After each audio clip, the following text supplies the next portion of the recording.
Let me start. If I'm audible, I'm very happy to see you, and very happy to participate in this event, in this conference. My congratulations to the organizers of the first Pakistan-Polish International Scientific Conference. Unfortunately, this time I could not come to Karachi, but I have conducted my research in Pakistan over the last 10 years. I've been 7 times to Pakistan, including Karachi. This time I could not come. Today I would like to share my research about the perception of threats in Pakistan-Polish political discourses. I think that this is massively important and interesting to analyze these interactions, although the two countries are geographically distant. I would say there are certain similarities.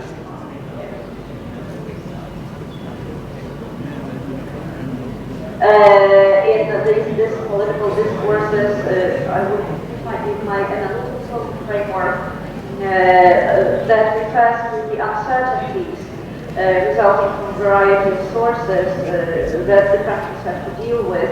And as the authors of the article on science and society in the face of the new threat emphasize that there are certain elements that impact the international interactions, like direct human intentionality for shaping social structures, but I would also add that the geopolitical discourses are influenced by the general specificity of the political situation in the region and on a global level as well. So humans attempt to use their perceptions about the world to capture their environment, to have an impact on their environment, including the political environment. And the goal is easy to understand. It's to reduce uncertainty. And of course, these elements are thoroughly discussed by the international relations theorists, who assume that there is a correlation between international influences and the foreign policy decision-making of a country. So the threat perception has a major role in foreign policy. And we have this realist approach that the threat is objectively given, and accordingly certain elements of the policies are introduced on a domestic and international level. But it is also quite often very challenging to assess what is objective, because there are subjective evaluations as well that inevitably play an important part in states' assessments, according to the Copenhagen school of thought represented, for example, by Barry Wilson. This is an interesting analysis here. And they, with the authors of the article published in 2009, Walters, 1952, and the objective and subjective conception of security, which is here an important and interesting element of analysis. So the key research hypotheses in my paper are as follows: that geographic regional dynamics largely shape the perception of threat in all countries, both in Pakistan and Poland, and you can find certain similarities. These analyses are quite an important element of the general discussion about the dynamically changing world order, the sort of comparative analysis of certain countries. So the regional and global world order and interactions with threat neighbors, in both cases, influence the geostrategic capabilities of these countries and impact their relationships with other international actors, both the direct neighborhood and beyond. Although they are geographically distant, as I already emphasized, we can find lots of similarities and also, of course, differences in the way both countries perceive and define their security threats. And this, I would say that it fills to some extent the research gap. As in general, this entire conference topic, this is an important filling of the research gap, the analysis of bilateral relations in a multi-dimensional way.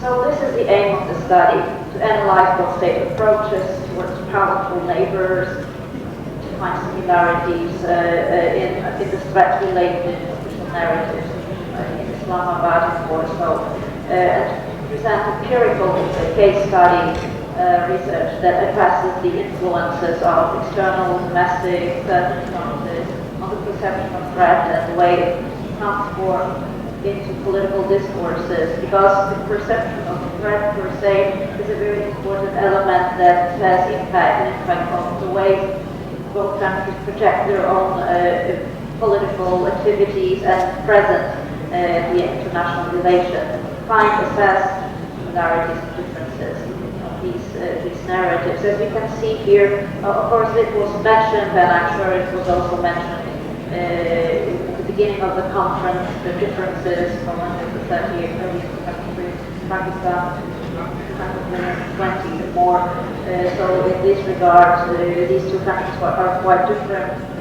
The geopolitical location of Poland is also quite different. I mean, geopolitical perception, location, and the way Poland is participating in these local interactions. And Poland is a member of the EU, so on the western side of the border, there is, we could say, the peaceful interactions with allies within the EU, within the NATO, but the eastern border is a major point of concern, as we all know perfectly well. Pakistan is also geostrategically located, and it has many characteristic features with cooperations and conflicts with its direct neighbors, with unpredictable situations in Afghanistan, with borders that are not officially recognized, part of the border with India and Kashmir, and also the so-called Durand line. So that, as I don't have too much time to go into details, but I can only present certain elements, basic elements of this research, I will go straight to these similarities. So definitely vulnerabilities, geostrategic vulnerabilities that are related to direct neighborhood, and they are all historically shaped, as we know, these security concerns. And this is a major element in history, going back to history and analyzing what happened and why, for example, Poland was independent. And in the case of Pakistan, how it was created in 1947 and immediately accompanied with certain security threats. So these, which also, this narrative also goes back to the history. And they are key elements of state-led discourses and the perception of threat. And obviously, there, as we can find these vulnerabilities, there is a permanent to address the dynamically evolving regional security situation. In Pakistan's case, it's the so-called post-American Afghanistan and the potential threats from Afghanistan, the refugee issue, the refugees who have been coming to Pakistan since the 70s. And then the rise of India, it's a permanent, the India-centric permanent perception of threat is a major pillar of Pakistan's security perception. And what are India's intentions, what is India's policy, how India strengthens its position in the region and also in the international level. This is a major point of concern in Pakistan. And in Poland's case, of course, the aggressive Russian invasion of Ukraine and potential regional consequences, including also the refugees. So both Poland and Pakistan are now dealing, and Poland entered this phase of dealing with refugees rapidly in the recent time, whereas Pakistan has been dealing with this issue over the decades. Not many people in Poland know that Pakistan is one of the countries that accepts the most refugees in the world. Also one of the countries, I think, I don't know, the second or third or fourth, but it's one of the important countries with refugee issues. And then there is this important pillar of Pakistani culture policies, which are based on religion, the majoritarian religion. So majoritarianism, religiously motivated, as a key ideological factor in domestic, but also international discourses. And explanation, it's used as a sort of explanation of the unique role of the state, the nation has to play. in the regional geopolitical system. And it is strictly directly connected with the conception of nation, the way the nation is projected, is perceived, and is politically used as well, which includes the emphasis on certain internationally selected values, intentionally selected values that are supposed to protect the national identity against certain foreign influences which are projected as a threat to this identity, the unique identity. So this sense of is also an interesting feature that characterizes most discourses in Poland and Pakistan. And then if we look at the differences, obviously they are directly connected with regional specificity of both countries. The way they construct their policies through perception to bilateral, multilateral, regional alliances and rivalries. In South Asia, it's a quite different situation when we talk about cooperation, intra-regional cooperation initiatives. The European Union engages the countries and somehow pave the way to the deep political, economic, social cooperation within the region. And there is the NATO which provides security to the countries that are members of this alliance. But in the case of South Asian situation looks quite different. There is a lack of efficient intra-regional cooperation that directly influences the policies of all countries involved. And also, of course, it takes Pakistan's security concern. That the protracted conflict with India, there is no important cooperation, economic or I mean the potential is simply not political within South Asia. It's, I think, the least internally cooperating region in the world with protracted conflict, unfortunately. And also Pakistan has major security concern. Poland does not have the unrecognized borders. So only de facto borders, not the jure borders, like Iran line of between Pakistan and Afghanistan, never been government. And I will not go into details, of course, it's more than interesting airline.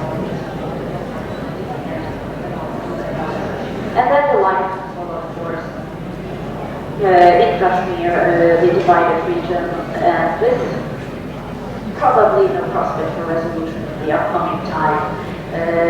So the protracted conflict, which somehow has introduced this division line already during, or especially after the sort of partition of the subcontinent and the establishment of Pakistan. So this is obviously a security threat, a major security threat to Pakistan. How to deal with this much stronger neighbor and how to resolve and introduce certain changes in interaction, bilateral interaction. Yeah. So protracted, it's also obviously escalation from conflict and hinders the cooperation and in case of Poland, the security elements here are quite different because it's also the reason, one of the reasons why there has not been a direct spillover of the war in Ukraine in Poland, because Poland is the member of the Treaty Organization. But the threat remains. It's always been an objective threat from Russia, as we know, the history and being the satellite state dominated by the Soviet Professor, if you could kindly wind up. Impact on Poland. If you could kindly wind up. The geographical distance, social-political differences, and other differences that exist between these two countries regarded as obstacles in analysis. And this there should be a deep investigation of these issues. The policies of regional powers should be introduced them, better analyze, as they are the sources of historically areas and provide examples for domestic policies. And the last thing, last of these, analyzing similarities and differences in Pakistani security related to tools that help them improve knowledge. This is the purpose of this conference and other such conferences about current policies of the countries and about better understanding of the policies and thus they open perspectives for multidimensional interaction. And that would be it. Thank you very much. And I'm ready to participate